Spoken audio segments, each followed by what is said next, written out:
ധ്യാനെ ഒരു കാര്യം ഇവിടെ. ഈ ധ്യാൻ വളരെ നമ്മുടെ പ്രൊഡ്യൂസർമാരുടെ ദുഃഖം മുഴുവൻ ഉൾക്കൊണ്ട ഒരു ദിവസം ഉണ്ടായിരുന്നു. ധ്യാൻ പറഞ്ഞു നമ്മുടെ മലയാള സിനിമയിലെ സൂപ്പർ താരങ്ങൾ പ്രതിഫലം കുറയ്ക്കണമെന്ന് പറഞ്ഞു. ഓരോ പ്രൊഡ്യൂസറും എല്ലാ ദിവസവും രാവിലെ പറയാൻ ആഗ്രഹിക്കുന്ന ഒരു ലോക സത്യമായിരുന്നു അത്. ധ്യാന്റെ നാവിലൂടെ പുറത്തു വന്നു. മനപ്പുറം പറഞ്ഞാണ് ഏതെങ്കിലും സൂപ്പർ സ്റ്റാറിനിട്ട് പണി കൊടുത്തൊന്നും അല്ലല്ലോ. കാര്യം നമ്മൾ നാളെ ഒരു സൂപ്പർ സ്റ്റാർ ആവുമല്ലോ. അങ്ങനെ അഭിനയത്തിനോട് എനിക്ക് വലിയ അഭിനിവേശമില്ല. എന്നാ പോലും നമ്മൾ പ്രൊഡ്യൂസ് ചെയ്ത് തുടങ്ങിയപ്പോ വലിയ പ്രയാസം അപ്പോഴാണ് നമ്മൾ ഇതിന്റെ ഒരു പ്രൊഡ്യൂസറിന്റെ ബുദ്ധിമുട്ടുകളൊക്കെ നമ്മൾ തിരിച്ചറിയുന്നത്. അപ്പോഴാണ് എല്ലാവർക്കുള്ള ബിസിനസ് എന്താന്ന് വെച്ച് കഴിഞ്ഞാൽ പടം ഓടിയാൽ നടക്കുന്ന ബിസിനസ് മാത്രമേ ഉള്ളൂ ഏതൊരു നടനെ സംബന്ധിച്ചു. ഞാനുകൂടി പാലിക്കാൻ വേണ്ടി പറഞ്ഞല്ലേ? തീർച്ചയായിട്ടും. നായകനായി ഒരു പടം നിർമ്മിക്കാൻ ഉദ്ദേശിക്കുന്നു, ഫ്ലവേഴ്സ്. അടുത്തൊരു എന്റെ ഒരു പടം ഓടിക്കഴിഞ്ഞാൽ അടുത്ത പടം ഫ്രീ ആയിട്ട് അഭിനയിക്കും. അങ്ങനെയാണോ? പക്ഷെ അങ്ങനെ സംഭവിക്കില്ല. അതുകൊണ്ട് ബ്ലാങ്ക് ആയിട്ട് പറയല്ലേ? ഒരു ബ്ലാങ്കറ്റ് സംഭവം. നമ്മളൊരു പടം സൂപ്പർ ഹിറ്റായ അടുത്ത പടം ഫ്രീ, അങ്ങനെ ഒരു ഓഫർ ഒക്കെ ലോക സിനിമയിൽ ആദ്യമായിട്ടായിരിക്കും ഒരാൾ ഇങ്ങനെ ഒരു ഓഫർ കൊടുക്കുന്നു. ഇപ്പൊ ഒരു സിനിമ ഹിറ്റ് ആയാൽ അടുത്ത സിനിമയിൽ തന്നെ ആ നടൻ ശമ്പളം കൂട്ടും. ഉറപ്പാ? തീർച്ചയായിട്ടും. അതല്ല, കൂടുതൽ മര്യാദയില്ല ചിലർക്ക്. അപ്പൊ ധ്യാൻ ഇപ്പൊ ഇവിടുന്ന് ഇറങ്ങിയാൽ നേരെ ഏത് ലൊക്കേഷനിലേക്കാ? ഞാൻ ഇവിടുന്ന് ഒമറിന്റെ പടത്തിലാ. പരമാവധി എത്ര പടം ചെയ്യും ഒരു വർഷം? പടം സംവിധാനം ചെയ്തപ്പോ ഞാൻ 2 വർഷത്തോളം ഒരു ഗ്യാപ്പ് വന്നു. അത് നികത്തിയോ? പിന്നീട് അത് നികത്തിക്കൊണ്ട് വരിക. 20 സിനിമയൊക്കെ ക്രോസ് ചെയ്തു. കഴിഞ്ഞ വർഷം അതിൽ കുറെ പടം ചെയ്തിട്ടുണ്ട്. അതിലും കൂടുതൽ ചെയ്തു. ഒരു മാസമൊക്കെ 3-4 എന്ന് വെച്ചാൽ ചെറിയ ചെറിയ പരിപാടിയൊക്കെ 4-5 പടമൊക്കെ ഡേ വൈസും പിന്നെ അതിലൊക്കെ ചെറിയ ചെറിയ പ്രധാന പരിപാടികളായിട്ടൊക്കെ ചെയ്ത് പോയിട്ടുണ്ട്. അങ്ങനെയൊക്കെ വലിയൊരു ഭാവി ഈ രംഗത്ത് കാണുന്നു. വലിയ ഭാവിയൊന്നും പ്രതീക്ഷിക്കുന്ന ആഗ്രഹിക്കുന്നുമില്ല. അപ്പൊ നമുക്ക് എന്തും ചെയ്യാം. അതുകൊണ്ടല്ലേ ഈ ബേസിൽ ജോസഫ് ഒന്നും ആ ടൈപ്പ് അല്ല. അവൻ ഇതിനു മുന്നേയും സിനിമയിൽ അഭിനയിച്ചിരുന്നു. പക്ഷെ ഒരു സിനിമ വന്നപ്പോഴാണ് ഒരു ജനമൻ എന്ന് പറഞ്ഞ സിനിമയോടുകൂടി, അതിന് മുന്നേയും സിനിമയിൽ ഏതെങ്കിലും ഒരു കാലത്ത് ഒരു സിനിമ നന്നായി കഴിഞ്ഞാൽ എല്ലാവരും അങ്ങോട്ട് കയറി പോവും. അപ്പൊ ധ്യാൻ ഒരു കാര്യം ചോദിച്ചു. ധ്യാന്റെ ഒരു പ്രവചന സ്വഭാവം എങ്ങനെയാണെന്ന് അറിയാൻ വേണ്ടി മനസ്സിൽ, അതായത് ഒരു പടത്തിൽ അഭിനയിച്ചു കഴിയുമ്പോഴേ ഈ സിനിമ ഓടും ഇല്ല ഈ സിനിമ ഓടത്തില്ല എന്ന് മനസ്സിലാക്കാൻ പറ്റുമോ? തീർച്ചയായിട്ടും മനസ്സിലാവും. അത് എല്ലാവർക്കും മനസ്സിലാക്കാൻ പറ്റൂല്ലേ? പടത്തിന്റെ ഡയറക്ടർക്കും മനസ്സിലാവും. പിന്നെ പക്ഷെ ആരും പുറത്ത് പറയില്ല. എന്നിട്ടാണ് പോയിരുന്ന് ഈ ഇന്റർവ്യൂ ഇങ്ങനെ ഇത്രയും തള്ളുന്നത് അല്ലേ? പടത്തിനെ കുറിച്ച് നമുക്ക് ഞാനങ്ങനെ അഡ്ജസ്റ്റ് ചെയ്ത് പടത്തെ കുറിച്ച് പറയത്തില്ലല്ലോ.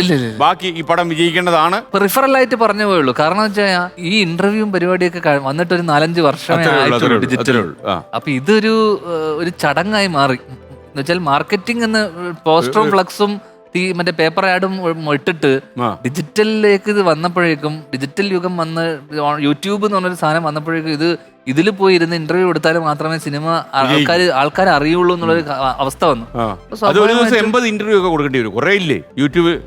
ദിവസം ഏറ്റവും കൂടുതൽ കൊടുത്തത് 28-30 ഇന്റർവ്യൂ കൊടുത്തു. ഇതൊക്കെ ഗിന്നസ് വേൾഡാ.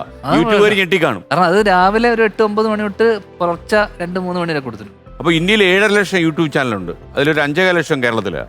അപ്പൊ ഈ ധ്യാനെ കൊണ്ട് രക്ഷപ്പെട്ട കുറെ യൂട്യൂബ് ചാനലുകാരുണ്ട്. അവരൊക്കെ നന്ദിയോടെ ഓർമ്മിക്കുന്നുണ്ടാവും. ഇപ്പൊ രക്ഷപ്പെട്ടതല്ല, ഇപ്പൊ അവര് സിനിമയുടെ പ്രൊമോഷൻ വരുന്നു, നമ്മൾ സിനിമയുടെ പ്രൊമോഷൻ വരുന്നു, അവരുടെ ചാനലിന്റെ കേ കൂടി. പിന്നെ അത് കുറച്ച് പേർക്ക് മില്യണിൽ എത്തിയാലല്ലേ കാര്യമുള്ളൂ. ഇതൊക്കെ നമ്മൾ കോഎക്സിസ്റ്റ് ചെയ്യുക എന്നുള്ളതാണല്ലോ. കാരണം ഇവരൊക്കെ ഇതിന്റെ ഭാഗമാണല്ലോ. അപ്പൊ നമ്മൾ കണ്ട് ഇവരൊക്കെ നമ്മുടെ സുഹൃത്തുക്കളായി. ധ്യാന്റെ ഒരു പ്രിഫറൻസോട് എനിക്ക് മനസ്സിലായി. ഇന്റർവ്യൂ കൂടുതലും പെൺകുട്ടികൾ വരുന്നതാണ് നല്ലതല്ലേ? അങ്ങനെ അങ്ങനത്തെ ചിന്തയൊന്നുമില്ല.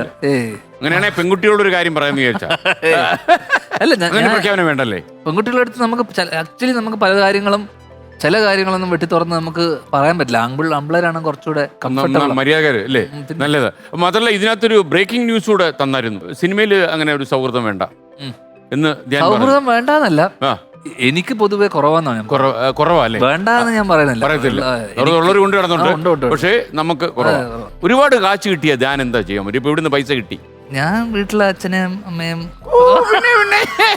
അച്ഛനോട് ചോദിച്ചാൽ അറിയാം വിവരം എന്താ സംഭവിക്കുന്നുള്ളത്. ഞാൻ എന്തായാലും നേരിട്ടൊന്നും ചോദിക്കുന്നുണ്ട് എന്തെങ്കിലും സംഭവിക്കുന്നുണ്ടോ. അച്ഛൻ പറഞ്ഞിട്ടുണ്ട് ധ്യാൻ ഭയങ്കര കൃഷിയാണെന്ന്. കൃഷിയോടാണോ താല്പര്യം? അതെ അതെ അതെ അതെ. ഏത് കൃഷി? നെൽകൃഷി. കാര്യം ഞാൻ ആയതുകൊണ്ട് വേറെ ഏതെങ്കിലും കൃഷിയാണോ എന്ന് എനിക്ക് സംശയം. അച്ഛനൊരു സംശയം ഉണ്ടായിരുന്നു. അച്ഛന് സംശയമുണ്ട്, ചെറുതായിട്ട്. അച്ഛന്റെ സംശയം ഇനി മാറിയിട്ടില്ല. മാറുന്ന പ്രശ്നമില്ലല്ലേ? പ്രായമായില്ലേ? പ്രായമായി. അല്ല, ധ്യാനിപ്പ അച്ഛൻ്റെ കൂടെ അല്ലേ താമസിക്കുന്നത്? അതെ അതെ ഓക്കെ. ഒരു പിതാവിന് കൊടുക്കാൻ പറ്റുന്ന ഏറ്റവും സ്വാതന്ത്ര്യം തന്നാണ് വളർത്തിയിരിക്കുന്നത് അതെ. അല്ലേ? ധ്യാൻ ആരോടെങ്കിലും പ്രണയാഭ്യർത്ഥന നടത്തിയെന്ന് പറഞ്ഞാൽ നന്നായി, അവനത് ചെയ്യും എന്നുള്ള ലൈനിൽ തന്നെ സ്നേഹിതം പറയുള്ളൂ. സാറിന് തന്തവരുടെ വടി എടുത്തോണ്ട് ഇറങ്ങും. അവൻ അങ്ങനെ തുടങ്ങിയോ എന്ന് ചോദിച്ചു. പക്ഷെ എനിക്കൊന്ന് ഒരു ദിവസം കണ്ട് പള്ളിക്കൂടത്തിൽ കണ്ട് വിട്ടിട്ട് ഏതോ ബാറിൽ നിന്ന് കുപ്പിയും വായിച്ചുകൊണ്ട് വരുന്ന കണ്ടു വെച്ച അല്ലേ? അങ്ങനെ സംഭവം ഉണ്ടായി അല്ലേ? അന്ന് പുള്ളി പൊട്ടിത്തെറിച്ചു അല്ലേ? അന്നും പൊട്ടിത്തെറിച്ചിട്ടില്ല. ഇല്ലല്ലേ? ഇല്ല എന്തിനാണോ ഒന്നും ചോദിച്ചില്ല. തിരിച്ചോണ്ട് പോയോ? അതും ചിരിച്ചോണ്ട് പോയില്ല. ആ. അതൊക്കെ മനസ്സിൽ വെച്ചിട്ട് പിന്നെ ഒരു ദിവസം തന്നു. അടിച്ചോ? വർഷങ്ങൾക്ക് ശേഷം. അതും വർഷങ്ങൾക്ക് ശേഷം. അതിപ്പം പറഞ്ഞു വർഷങ്ങൾക്ക് ശേഷമേ ഉള്ളൂ കളി. അടിച്ചോ? അടിച്ചു അടിച്ചു. അപ്പൊ ഇത് ഓർപ്പിച്ചു. അല്ല, അത് കിട്ടേണ്ട നമ്മളെ ഒരു സഹികെട്ട് ഒരു മനുഷ്യൻ തല്ലിപ്പോകുന്ന ഒരു അവസ്ഥ ഉണ്ടല്ലോ. നമ്മൾ എന്താ ഉണ്ടാക്കി കൊടുത്ത ഒരു ഇമ്മീഡിയറ്റ് കോസ് എന്തായിരുന്നു? ഇമ്മീഡിയറ്റ് കോസ് ഒരു 4 വർഷത്തിനിടയിൽ കോളേജ് പഠനം ഒരു 2.5 വർഷത്തോളം പോയില്ല.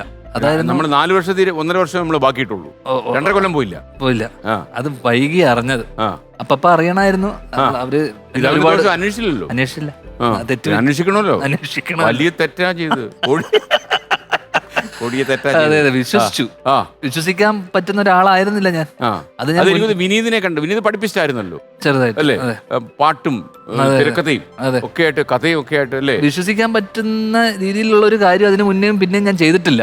അപ്പൊ മുന്നേ ചെയ്യാത്ത ഒരാളെ എങ്ങനെ കുറച്ച് കണക്കൂട്ടിൽ പഠിച്ചതാ എന്റെ കാര്യത്തിൽ. ഓക്കെ.